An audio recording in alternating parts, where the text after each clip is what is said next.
So you found your dream home and you have an accepted offer. What's next? Stay tuned and I'll tell you all about the appraisal process and why it is so important.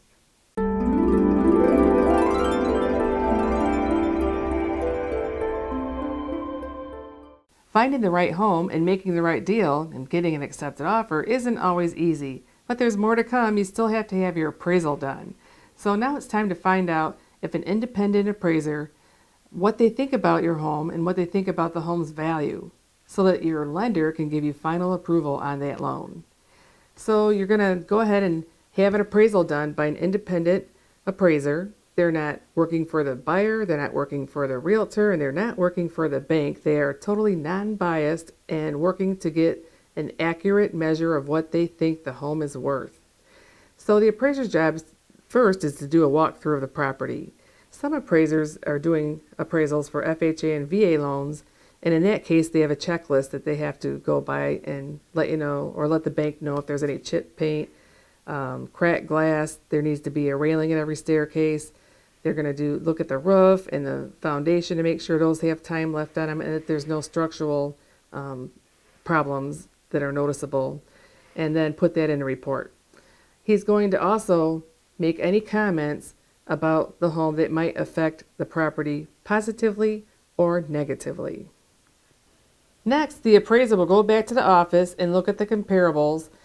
Typically, they like to stay in close proximity to the property and also use solds within the past 6 months. Sometimes it's not possible, so he has to extend his search criteria out a little bit, but they really like to use the properties that are closest to the subject property.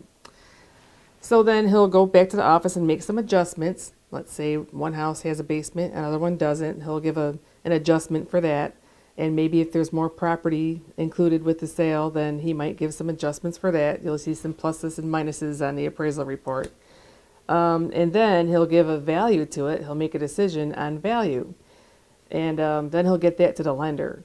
And this is where the decision is made as to whether the loan is going to be made or not if the house appraises at or above the purchase price.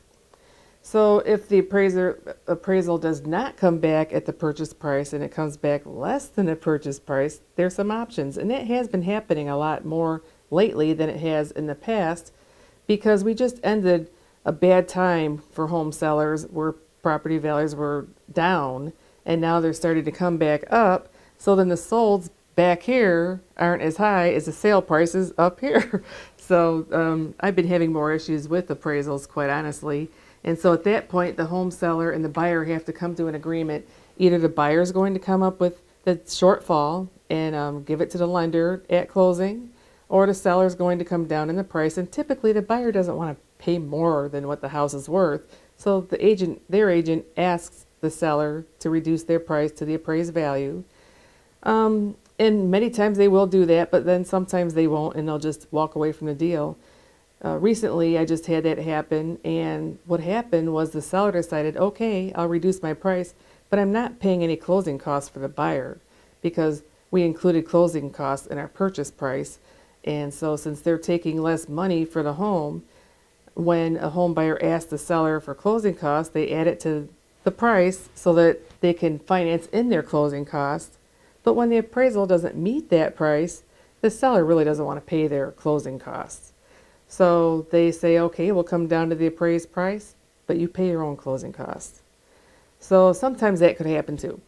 But I would say that it used to be a home inspection was my big hurdle to get through the financing process, but more so today, I would say the home appraisal is my biggest concern as far as getting to the closing table. So anyway, you've had the appraisal come in low, and once in a great while, they might look at other comparables. So have your realtor get in the MLS and see if they find any properties that are better suited to be used as a comparable for the home other than the ones that the appraiser used. Typically, it doesn't really help a lot. Once in a while, they might adjust it a few thousand, but it's worth a shot. You might be able to get the appraisal up just a little bit. And finally, a word of caution, if you're out looking at websites that can give you an estimate of the value of your property, I wouldn't put a lot of stock in that. Many times they use information coming from the county information. County values are not really that accurate, and many times lower than what your home is really worth.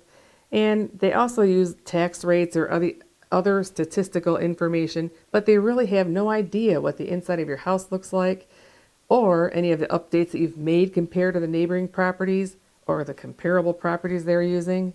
So really you're better off having a human come in, a human realtor come in and look at your property, give them all the updates that you've done with the property, and let them do an analysis for you.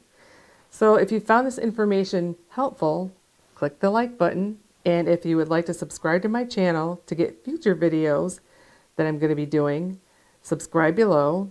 And if you have any questions or comments, just leave them below and I'll get the answers to you as soon as possible. Thanks for joining us.